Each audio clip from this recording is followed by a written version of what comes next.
Well, let's go to picks and bans for game 2 then, because like you said, I mean, NRG this time around, I thought their strategy was pretty solid. I mean, Kamazot's early game solid, Osiris early game solid. Yeah. Raijin's not the worst in terms of wave clear in the early game either, so their the best was mage. pretty good too. The best mage, but because of how Obey fought in that mid lane and poked out Yammyn #1, as well as killing emilitoo, of course, right before the minions got to meet in the mid lane, it meant that Yammyn couldn't play up. If Yammyn's able to play up and can juke out the hammer from emilZy, NRG end up getting that pressure. I mean, that is a huge deal that emilitoo died in that early game and Yammyn got poked out because then he couldn't step up and get the pressure in that mid lane. And then obviously with your jungler and solo lane being put behind there too, you lose your buffs. Everyone's behind. Moves and Carb and RTO banned out. Nobody else surprised by the RTO. Moves and Carb, obviously NRG like, let's not deal with that again. No, please. And you know what? We've seen so much success from this AMC. I can't really blame them. I mean, yes, it didn't do particularly well for Dignitas in their setup against Valence, but it's just guaranteed pressure in the early game. Why wouldn't NRG look for it for themselves though? They That's might low-key, not be by able. the way. It's not low-key, I'm joking. It's invisible because it's a pass ban, just so you guys at home know. Sorry. Maybe I made they a silly joke. Yeah, I don't. I mean, to be fair, it's kind of a silly joke. AMC got banned, so maybe Loki did too. Yeah, who know, knows? Right? Who knows? I mean, NRG could have first picked for themselves, but look at what Valence Squadron did to punish that sort of early AMC pick for Dignitas. It was gods like Anher that really shut down Immobile gods. That is such a good matchup for Anher, and you know Ataraxia has it in the god pool. I love the call from NRG here actually with that pass because it does leave a lot of things on the table. Everyone's been saying second pick seems to be a little bit stronger because you get 2 primary characters. Sure. Well, it means the first pick gets the best character potentially in the eyes of that team. Erlang Shen is that pick for NRG, and that's pressure in the early game, almost certainly for maniaKK in that solo lane. Raijin's pressure for Obey in mid, and Serqet as well, which can bring that early pressure, mostly just looking to put out that damage. And it's the same sort of idea as Ratatoskr. You either A, fight the jungler because they want to be in your jungle and are going to be in your face, or B, they just say, well, I'll take your buff, and then you have to fight me, and that's exactly what Twig likes to do. Well, Sol locked in for NRG, can flex to the dual lane, but mostly this split, and the last split too, Sol's been pushed towards the mid lane now, and against the Raijin and against the Serqet, not the worst case scenario. Sobek, the pick for iRaffer, a god that he seems to be going back to a little bit more, and can interrupt a lot of what Serqet likes to do and Raijin, so I like the idea of this pick, but needs to be careful because of how much quick damage Obey has. Sobek can struggle against teams where if he goes to engage and even finds the correct target with the pluck, if there's enough damage on the enemy side to just blow him up before he can get into the lurking in the waters between CC and damage, it can be a tough matchup for him. Kakola's been an interesting character too, because like we saw him rise to fame when he first was released and available. Yep. Started to drift a little bit, but he's viable is what it seems to be coming across as. He's not like permanently has to be picked. Teams are realizing that he might not be as insane as they initially thought, and that's usually how it goes. I mean, there's a god that comes out and he gets picked, and his win rate is like Ganesha, right in the middle. Yeah, Ganesha. So like it's just like, hey, this god's winning about half the games, and it's when he does well, he wins, and when he doesn't do well, he loses, just like every other god in the game. And it's just sort of the same sort of mold for Chulainn. Jingwei and Fafnir banned out, so definitely recognizing some of Obey's strengths there, especially Ataraxia, who likes to do the farming, and emilZy, who played so well in the Fafnir last game. It's over to Obey now for either their support or hunter. I like that Fafnir ban a lot. Cernunnos for Ataraxia. He loves this god. He was all in on this hunter right away and continues to play him, even if other hunters may not think that he's quite as powerful as he used to be. For my money, I still think he's a really strong hunter. I think that anytime you've got an ultimate that is going to do a 2-second CC, regardless of diminishing returns, is going to be impactful during a team fight. Awilix locked in. I love this sort of Love composition. Love NRG it. have a Sobek to set up for the Awilix. Erlang Shen can as well a little bit, I guess. Yep. And then you've also got Serqet, who is a very leapy alongside Chulainn, leapy character. Talking about gods you don't want to fight in the early game, Awilix is like #1, near the top, no doubt. Featherstep, insane in the early stages. I love this pick for NRG. It synergizes well. They've got a ton of knockups.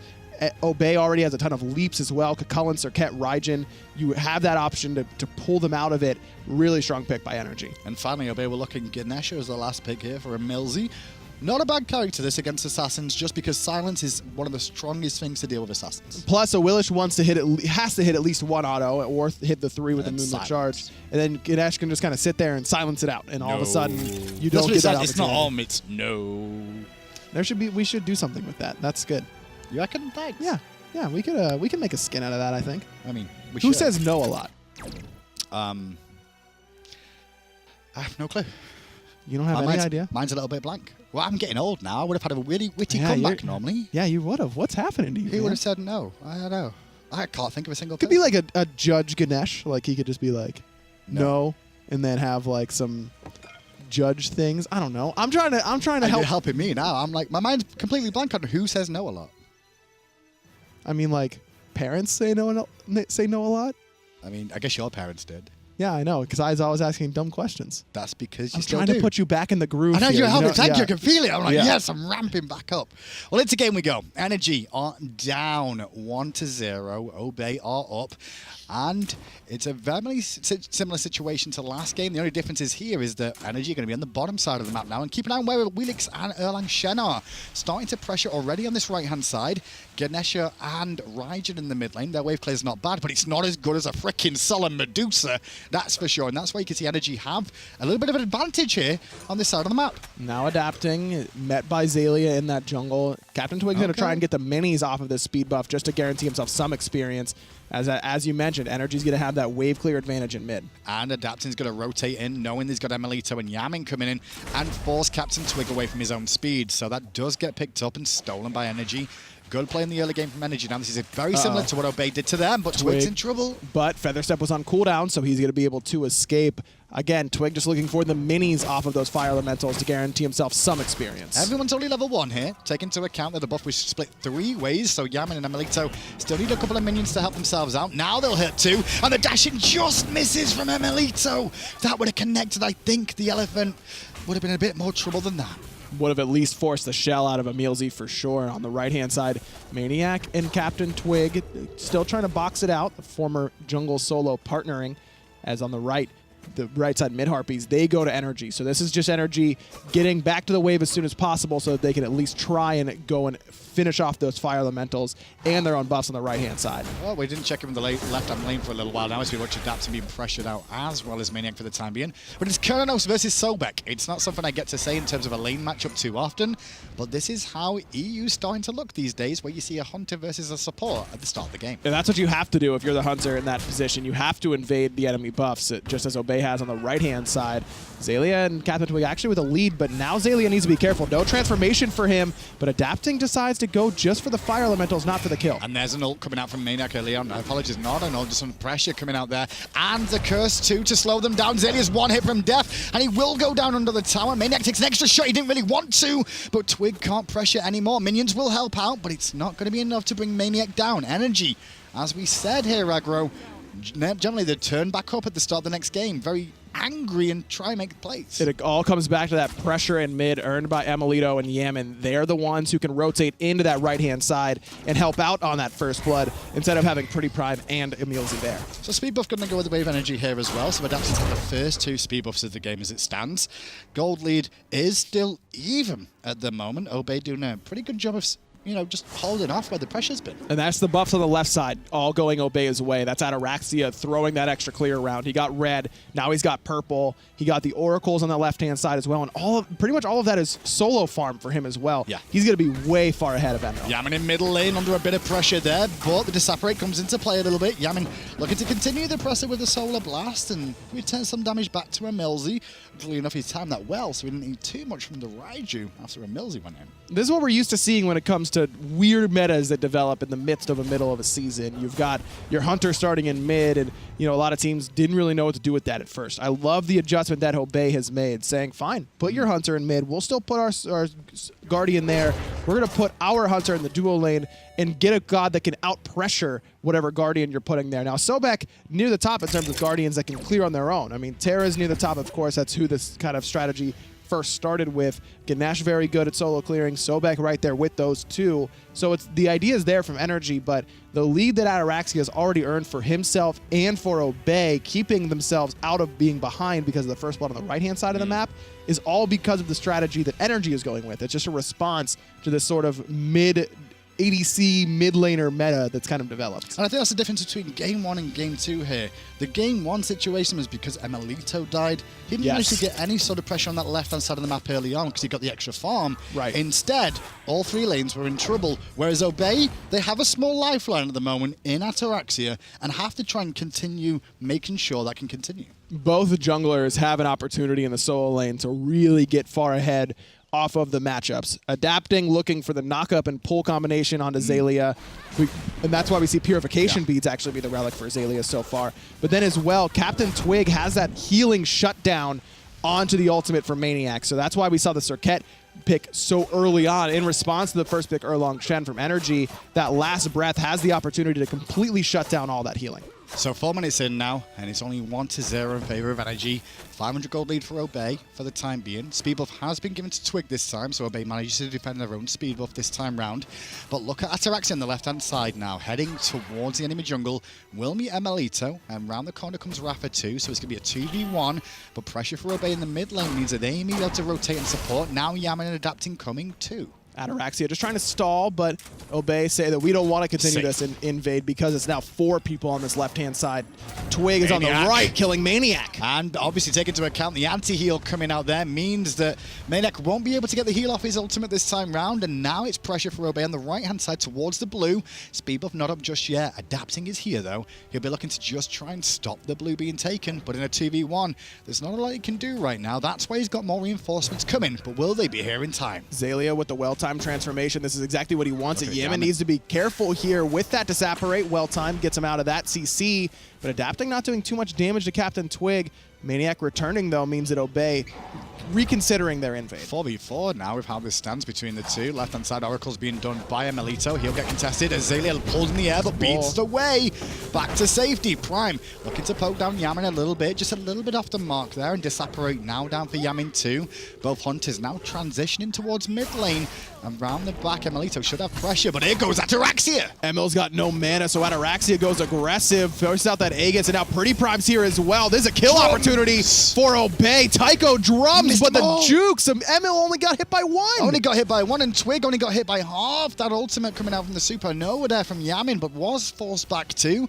Everyone's still standing, but just keep an eye on those relic situations. That's the telltale difference right now. That was definitely a kill in the mid lane, but emilitoo using that extra movement speed on the left-right. You can move at full movement speed with that Medusa passive, moving left and right, and still a little bit faster, even moving backwards. That extra bit of mobility ends up paying off for him, and you know that Prime's kicking himself for that one. Yeah, surprised to see Ataraxia being the aggressor onto emilitoo. There's something we've seen more of him this year overall. He's been saying it himself that he feels like he has been more aggressive.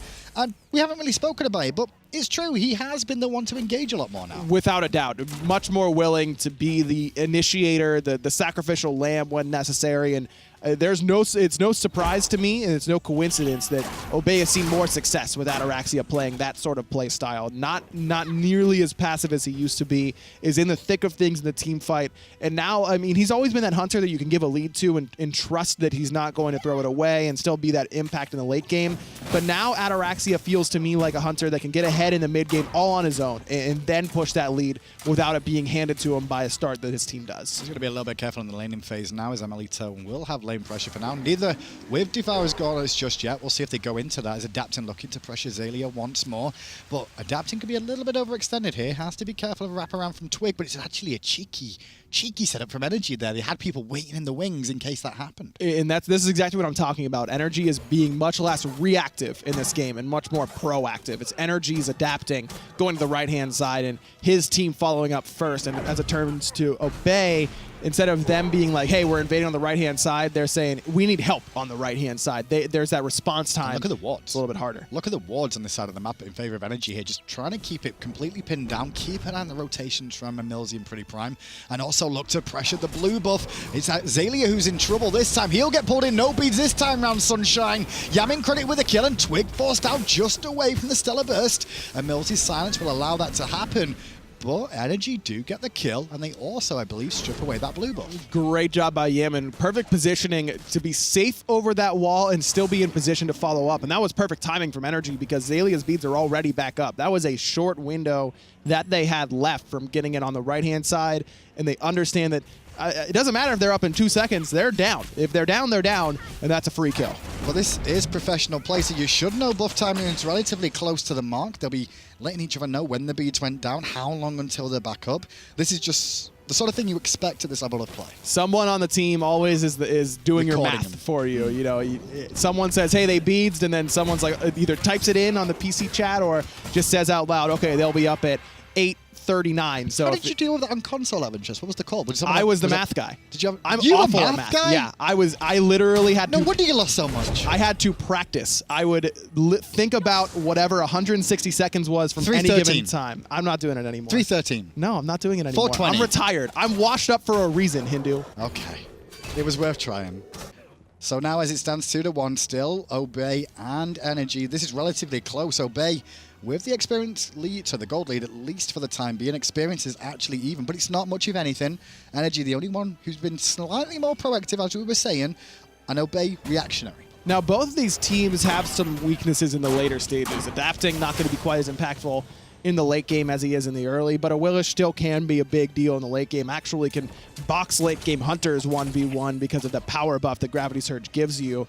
But Obey Alliance, they have a little bit better late game for me. Now Yammyn on the Soul, that's the biggest hyper carry from late game on either side. So look for him to be the biggest impact. The NRG's got excellent front line in order to protect. emilZy going to get plucked into an awkward spot, pulled in by Adapting, knocked up and then flipped on as well. Dharmic Pillars come in, but not enough to stop emilZy falling down. And iRaffer will do a bit of taunting there as he confirms that nice little pluck combo. emilitoo versus Ataraxia though, hello? Ataraxia winning that trade handily with the extra lifesteal, whereas emilitoo's gone for what's probably going to be a shifter shield. Interesting. We've not seen one of those in a little while. Everyone off that, but Twig now aggressed on too. Knocked up in the air, and the drum sound from Prime to say no. Leave my jungler alone for a minute. Hunter's still potentially going at it in that left-hand side too. Ataraxia looking to try and pressure back once more. Interesting little scraps going on. And Ataraxia going for the lifesteal with the Devourer's Gauntlets, plus having that spring season on the first ability to give you a little bit of extra lifesteal on your auto attacks is always going to outtrade you in terms of just outright health gain in the midst of this. So emilitoo going for a different style, looking for more power with what's probably going to be a shifter shield.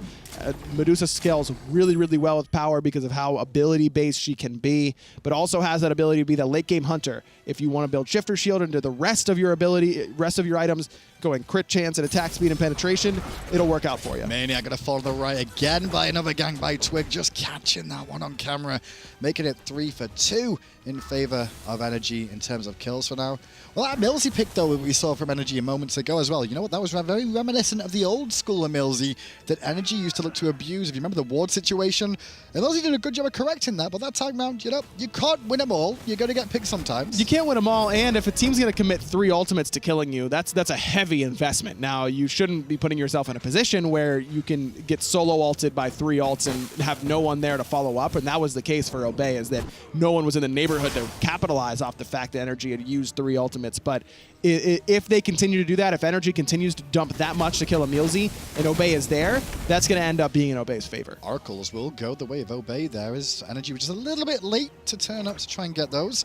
Right-hand side, though, Adapting and maniaKK will secure the speed for safety. Adapting now level 11, keeping pace with Twig, and Twig's the one with the 2 kills on the side of Obey. And that comes down to those invades again, but look at the net worth. I mean, XP is even, but Twig is up. Again, Adapting at the bottom of the net worth charts, even with 3 assists on the 3 kills for NRG. Well, indeed, be a shifter shield coming out from emilitoo. We expected as much, but it's always good to just play it safe in case they pull out any shenanigans that we're not. Yeah, it could go like Void Shield or something, I suppose.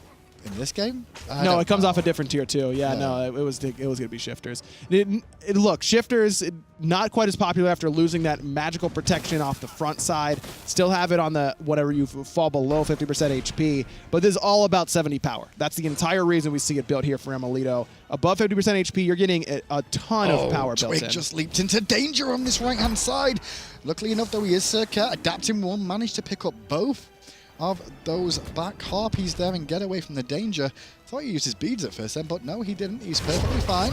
So a nice little steal out of Adapting that time round, and Twig, though, will get his own speed as NRG relinquished the pressure a little bit earlier than they may have liked. Adapting heading over to the left-hand side to try and put some pressure onto Ataraxia, who does have a ward there. He's not willing to give up this purple without a fight, though, because the rest of Obey is on the way. And this is just everybody, like we said earlier, NRG being the ones aggressive and it's Obey being reactionary, but slightly quicker reactionary than what NRG were last game, and that's why they're not finding as many fruitful benefits of this early pressure. In both of these teams play very well playing reactionary. They're both incredibly quick to react. Sure. They're both very opportunistic teams. I think that's the word that described the old Obey Alliance best. They were opportunistic. They would sit and wait for the first 19 to 23 minutes of the game, and you would mess up missing an ability by a mid-harpy, and they would pounce all over you, wipe your team, get a gold fury. And that has potential here, but NRG has done the same thing to so many teams. emilitoo will get the red. I was about to say, look at game one. I mean, the death on emilitoo wasn't the be-all and end-all, but it was impactful enough that you make that small mistake and you get punished for it against teams like Obey. The reason that NRG, Obey, and Dignitas are all so good, especially when playing at their best, is because you cannot give them anything. They take more off of the smallest mistakes than any other team in the world. And that's what you do at pro play too, because when pro players talk about, small mistakes hurt them a lot, it's true. It's because you played at the highest freaking level. You're expected to make a mistake and be punished for it. Twig all the way in here onto pressure, I should say, onto Twig, as Twig now turned around on by iRaffer, and Xaliea comes into play too. Drums of war sounded there by Prime, but can't find maniaKK. Paul Demon's still being tagged here at the moment. Paul Demon's still alive, but now it's maniaKK in trouble too. 72 transformations was interrupted, and Ataraxia is going to find that kill. First one goes to Obey in an extended engagement. iRaffer's still here, but no ultimate. Around the back comes Emil. Emil comes around the back, doesn't get the petrify off he was looking for though, and instead he's a lot more damage than he wants to. Has to get away from Prime, who goes all the way in onto emilitoo. Meanwhile, left-hand side, Adapted's boxing too, leaps over Prime's damage. Prime has to use the beads there and I believe some ages to keep himself alive, but emilZy still juking out to keep away from Yammyn and set up Yammyn to die, and Ataraxia has head-butted 2 players in that fight. And that's the difference between new Ataraxia and old Ataraxia. Old Nate dashes away, trying to save his own life. He recognizes that that's worth his death. He's probably dead either way. I'm going to go aggressive, as did Prime. All of Obey played that fight so aggressively, and it works out in their favor. It goes 2 for 1 in Obey's favor, and Prime stays alive with that Doom Orb. Also, got to give shout-outs to CaptainTwig. That initial play of him blinking in and ulting, adapting, and throwing him out of the leash range of the Portal Demon, because iRaffer was there with lurking in the waters to secure it, but he hadn't done any damage to it. So Twig actually resets the Portal Demon with Last Breath and ends up leaving it open for Obey to come in and contest. Insane from CaptainTwig. So nobody gets the Portal Demon. Instead, everyone just ends up having to go back to farming once more. Gold Furies and Portal Demons, neither taken so far. Look at what Twig has gone for in the jungle as well. He's 2-0. He was working. He had Mace 1. It was an extra 15 power. Then he built Hide of the Urchin 2 and has gone back to building on the Mace. This is Armored Cloak is really, really cost efficient for the gold.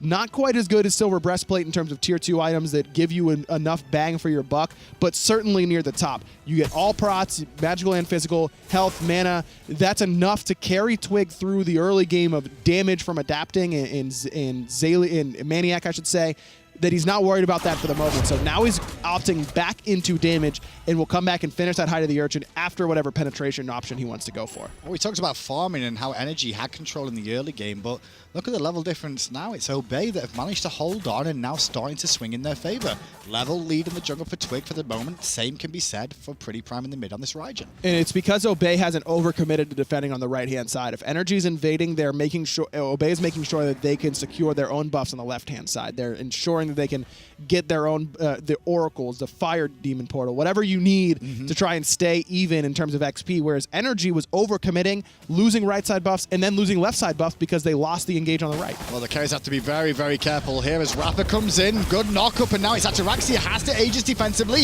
and emilZy going to make sure that iRaffer doesn't get away. Ataraxia will fall too, however, and now pressure onto Twig, who's ticking away, and he will fall down to emilitoo.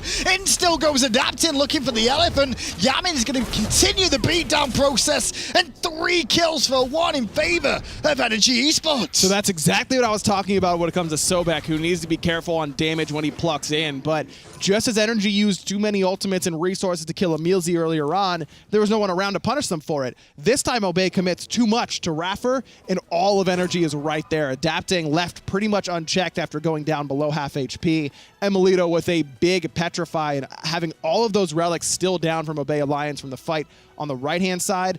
ends up coming up big for NRG. Tell you what, Yammyn's having a fantastic game so far as well. Just under 10k damage so far. Yes. It is a low damage game because everyone is basically all in the team fights, and that's the only real poke we're seeing in this.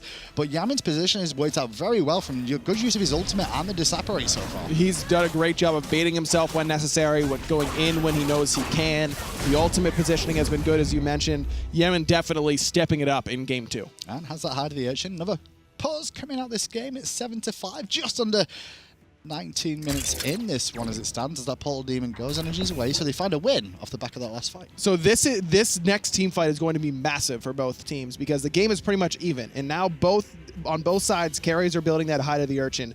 So usually whenever you're even, it's whoever gets that first team fight, because that's going to get your initial stacks on high to the urchin, get you a little bit closer to the damage items on the other side of it. So if Obey ends up on top, that means that all of a sudden Prime is super tanky, still doing a lot of damage, and Yammyn is still sitting there with no stacks like, man, this item doesn't do a lot for me right now. So this next team fight is going to be absolutely critical, because if one team wins it pretty dominantly, Yammyn gets 2, even 3 stacks on that high to the urchin, all of a sudden he's the unkillable one. So this could be pretty volatile between these two. This next team fight is huge. And that's the actual funny thing about the hide of the urchin. I know we've not seen it in a while. It started coming back into play, but before it was even seen, it did get some changes to it where the protections went down, but the stacks went up.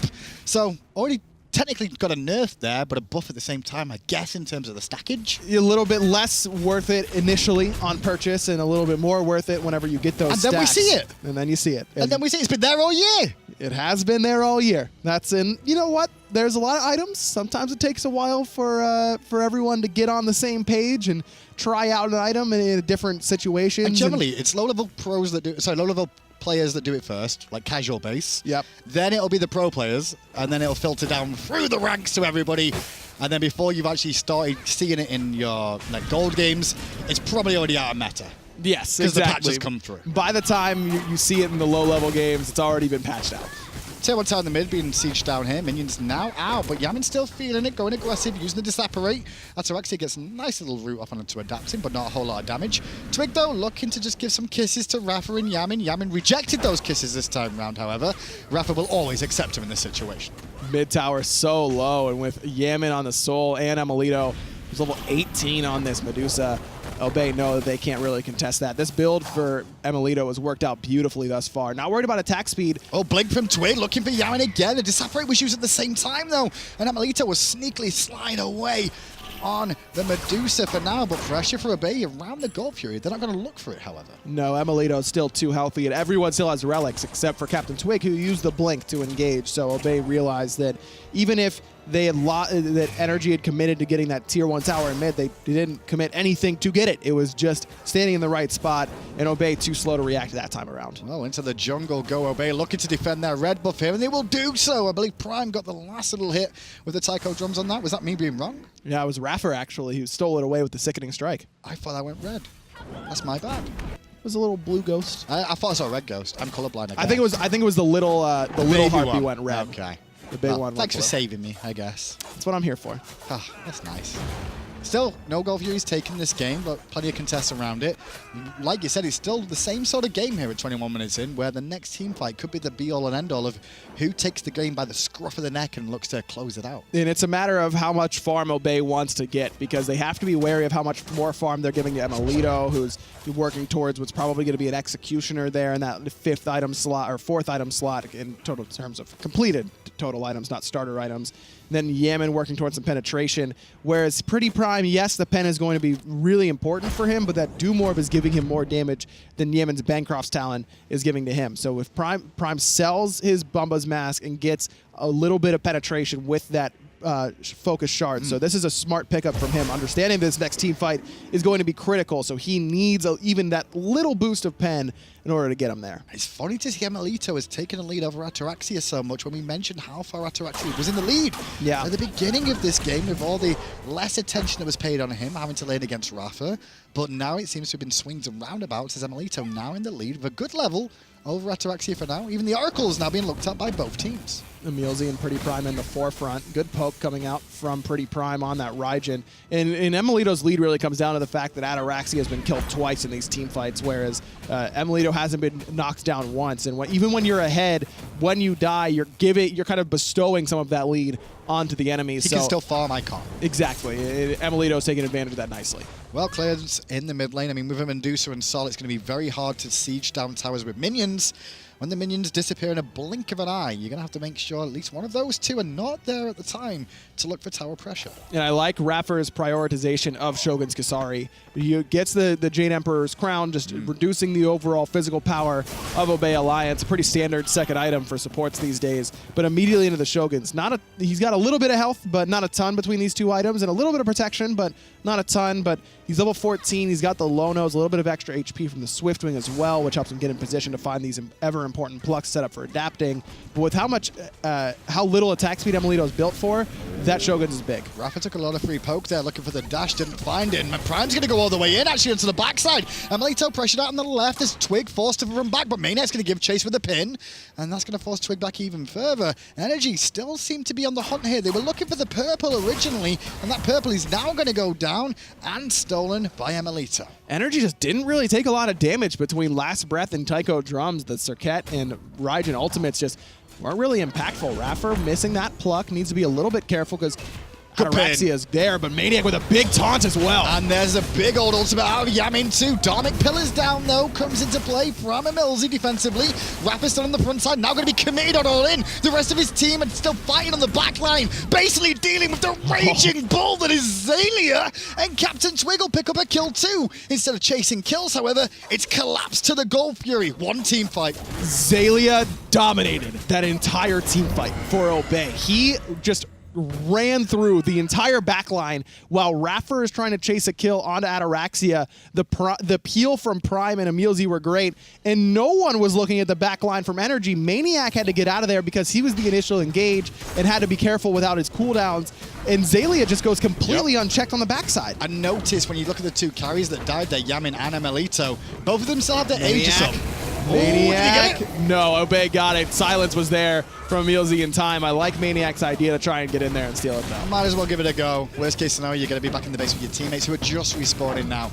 But yeah, both emilitoo and Yammyn didn't have time to use the Aegis there. Only used the beads around the same sort of timing as you can see, but they couldn't get anything else off in that team fight when Xaliea turned up. And they were just so grouped together. It's very difficult. Always an issue with carries, man. Exactly. Your mid laner and your hunter cannot be together if you don't have someone protecting for them. Now there are times if it's one member that there's a lot of moments where mid laners and hunters peel for each other in the back line, and that's good, and you need that. But you can't be stacked on top of one another. If you're both getting zoned by the same person, or even worse, getting hit by the same abilities at the same time, Xalea's job is made easy by Yammyn and emilitoo standing next to each other. And take into account Chulainn, he has that vent anger all around him, does AoE damage, and the mystical mail in tow, which means he's getting double damage off on each of those. Plus, during the transformation, you always have that vent anger pulsing around you. That's guaranteed damage that you aren't getting away from, and it's not a small area either. No. I mean, that is a large portion of these jungle lanes that are just going to get ticked down because of the anger, the venting, and the mystical mail. So let's have a look at the graphs real quick and just see the difference between these two in this game.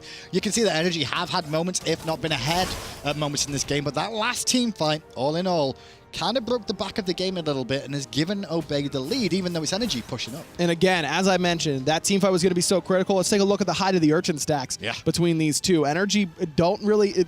Yammyn, 0. maniaKK, 0. Right. On the other side, 4 for Twig and Prime, 5 for emilZy on the Ganesha. That is a significant tank buff in Obey's favor. They are far, far tankier than NRG's carries. So not only the Gold Fury, not only the Fire Giant, not only the Portal Demon, but stacks and a tier 1 tower in mid as well. Looks like NRG do want to defend here, though. We mentioned it's a Sol and a Medusa, so defense should be better. But there's a bit of play coming out here as iRaffer going to flick in and pull emilZy into danger. emilZy but with the target they're really after in this fight, though, and the lurking in the waters from iRaffer will get him away just for now. But he's going to have to return back to base. NRG will hold the tier 2, but just look at how weakened it is already. maniaKK, the only one left with an ultimate on the side of NRG, whereas CaptainTwig still waiting to use his. There he goes, blinking into the back line, and he's going to find Emil, toss him right into the waiting clutches of the rest of Obey. And now emilitoo will be no more. maniaKK will heal on the backside for now. The tier 2 tower being down. In goes iRaffer again to try and poke him and has to disengage. But there's a nice decent sized minion wave for a second there for Obey to continue attacking, and maybe they'll look to do more there. But Twig just ate a little bit more damage than he wanted to from Yammyn. But the carries for Obey is still very, very healthy. Problem is the tank's not quite as much. Xaliea is good enough, but emilZy being around half HP means that Obey has a little bit of trouble tanking up this Phoenix, so instead they have to wait for the minion wave, which buys energy some time to get emilitoo back. And that's the key, though, is emilitoo is still down, and that's why Obey is trying to siege this up a little bit more, knowing they've not got two guys to deal with. iRaffer plucks in emilZy, and emilZy goes for a wild ride again, knocked up in the air. Silence is going to deny two from him, and Promoting is still alive. emilZy is running round with the Doming Pillars, and Ataraxia will take down Yammyn. emilZy is still alive. maniaKK isn't, as Ataraxia picks up adapting too. Did Ataraxia just 2v1? 2v1 underneath a Phoenix. Xaliea was there with him as well. Okay, Xaliea diving into the back line. So a 2v2, but Obey ends up with both. Three-man Mez from PrettyPriMe. Talk about peeling for your support, supporting the support. That's you're jumping in as a mid-mage into 3 people, but because of those massive High to the Urchin stacks for PrettyPriMe, he's not too worried with his full HP bar as well. This is so scary. Obey's team synergy is insane. It's absolutely insane. Dignitas, pound for pound, probably a little bit more talented across the board, player for player, but I don't think anyone in the world plays as well as a unit as Obey Alliance. It impresses me every single game. Take into account the way Obey have always been is team synergy and team play style. They lost maniaKK to NRG as well, had to pick up Xaliea, and Xalea's walked into this team and is doing exactly what they still need. Xaliea might have won this game for Obey Alliance. From that one with team the team fight on the left-hand side, and that's exactly what, I mean, imagine we were talking about, you know, Prime, emilZy, Twig, Ataraxia. They want to beat maniaKK because he left them. You know, he ditched them for a team that he thought was going to be better. But if I'm Xaliea in that situation, I want to get revenge for my new teammates, number one, but I also want to prove that I'm just straight up better than this guy. And Xaliea has looked like the better solo laner in this set. Let's be honest, these two, Xaliea and maniaKK, go back a long way. They've fought countless times against each other, and at times they've both considered the best European solo laners in the world. And now, the day is not with them, but one of them may get back to that once more. Everyone's looking up at Variety right now in terms of European solo laners, no doubt about that. And surprisingly, Variety climbed a long way from the old days, that's for sure, too. So swings and roundabouts, even in the solo lane. NRG, though, we're hanging around the Fire Giant for them, just trying to get some wards down and coverage. But as soon as Obey turn back up, they kind of got to leave it like, okay, you are on the offensive now. And just check in with those High to the Urchin stacks one more time. Look at that, 8 for PrettyPriMe, 7 for Twig, 9 for emilZy. I mean, it's just a cheater, though. So much. emilZy's a cheater because he's playing Ganesha. Well, yeah, you got the extended assist range. Yeah, you can basically get one across the map. It's not quite that big, obviously, but it can feel like it at times. It certainly helps out and makes High to the Urchin. Feels like a Thorol style, that's why. Yeah. About the same size as Thorol. Yeah, it's okay, it's not that big. You're gonna I know. People in Twitch chat are gonna believe you. I know. That's the whole idea. 20 kills in this game at 30 minutes in, and you saw NRG couldn't really contest that Fire Giant. They didn't think it was worthwhile because if they lose the Fire Giant contest, they will lose the game with 2 Phoenixes being down. Instead, they're going to look to try and defend. Gold Fury is the first point of defense here because they can all see the standing around in their own jungle, looking towards it, not sure if they want to commit. Where's everybody hiding is a question, but no one really has any wards to clear out the area, really. The bait is here, though, and it's going to be the elephant that walks into it first. But emilZy's not the right target. Takes a lot of damage, though. Yammyn drops the ultimate, but Twig and Xaliea immediately into the back line, forces everyone from NRG back. And now the rest of Obey turn up, so NRG are forced all the way back. They'll give up the tier 1 tower on the left-hand side. Do you defend the tier 2, or is it only the Phoenix? No, definitely only the Phoenix here, because look at where the Fire Wave in mid is deep enough that NRG has to worry about that. Plus, tier 2, 1,500 gold at this stage of the game. NRG doesn't care about that. That's not important. They need to just get as close to their own base as they can. I tell you, with Valent Squadron drawing with Dig earlier on, this is doom and gloom for NRG right now. Like, they're in trouble. I'll say that now. They really are. They've not looked clean all year. They'll admit that themselves, but losing 2-0 here to Obey as well in a game that you'd expect to more than likely be a split. It could either go either way, but it's just problematic. And that's what's so heartbreaking for breaking for NRG is that they just came off their best performance of the split against Dignitas, where they split with them. And if they can even get another split here, that's momentum for them to carry on through the rest of their easier schedule after that. But now losing all that momentum, with possibly a 2-0 here, that's tough. Onto emilZy, but emilZy going to elephant away for the time being. Drums of War from Prime is doing great work to keep the pin back, and he'll jump straight in there alongside Ataraxia. Only iRaffer left standing with emilitoo trying to defend mid lane. That's it. Medusa can't do much about this on their own. He's going to try and make a play, but no ultimate available. Means the fire minions will help and come to the rescue. Obey 2-0 NRG. Continues their undefeated streak. Haven't dropped a game yet. Now in first place in Europe. It's crazy. If you're not a believer in Obey and where they are in terms of the world power rankings right now, I don't know what else they can do to prove it to you, because they are absolutely the real deal. This is a top tier world's contender. No doubt. The talking point for me is definitely NRG, because like we spoke about them in spring, like listen, they always come back and perform at Worlds. They'll always perform in the later splits. We look at them as someone like, listen, they'll come back and perform and then fall and listen. Okay, we can't keep listening anymore because there's nothing to listen about. They got to get there. They have to get to Worlds to say we're going to play better at Worlds. I mean, it's not a lock right now that we're going to see NRG at Worlds with the way they're playing right now. Again, let's take a step back though. They have played a bunch of really tough teams. It's true. Valence, that is true. Obey, and Dignitas. That's 3 of their toughest matchups out the window already. So they don't have to worry quite as much. The rest of their schedule is going to be easier. However, if they're going to get dominated like they did in Game 1 against Obey, they need to come back with better performances than they had in Game 2. Obey just did a better job of controlling what NRG was doing, and they didn't get enough of a lead with that Awilix push. NRG still has adjustments to make, but keep in mind, the rest of their schedule is going to be significantly easier through the fall split. Well, if you're just tuning in right now, we've got the desk standing by to break down the first 2 very, very interesting sets of Europe. Tom and Tolly, take it away. Thanks a lot, Graham and Ryan. Fantastic stuff this morning so far. My name's Tom, as he said, and joined here by Anatoly. Halfway through our inaugural day of week number 4. A little bit exciting so far, and a little bit of a shakeup. Let's take a look at the snapshot and how Europe is looking right now. We saw earlier today in set number 1 how Dignitas split with Valence Squad, and then this second set already, Obey Alliance continuing the trend. They've been on fire without a single loss, 2-0 energy. And that's going to be the big shakeup. We saw Team Dignitas look fantastic. Although they might be playing like the #1 team in the world, Obey Alliance is literally the #1 team over there in Europe, getting an extra couple of points today with their 2-0 above NRG, like you were saying. This was an interesting match, and I got to give a shout out to Agro over there.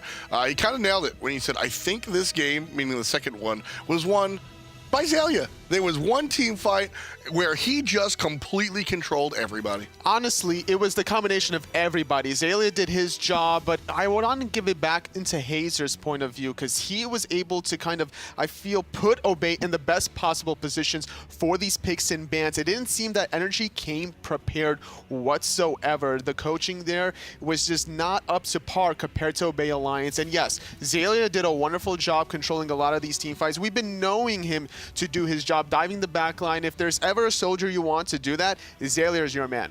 It was very interesting because this was the matchup, right? I mean, maniaKK jumped ship from the squad over to NRG and then comes through and he makes a big point to say, all right, it's maniaKK, your ex-team Obey. Now, what's going to happen here with Xaliea across the way?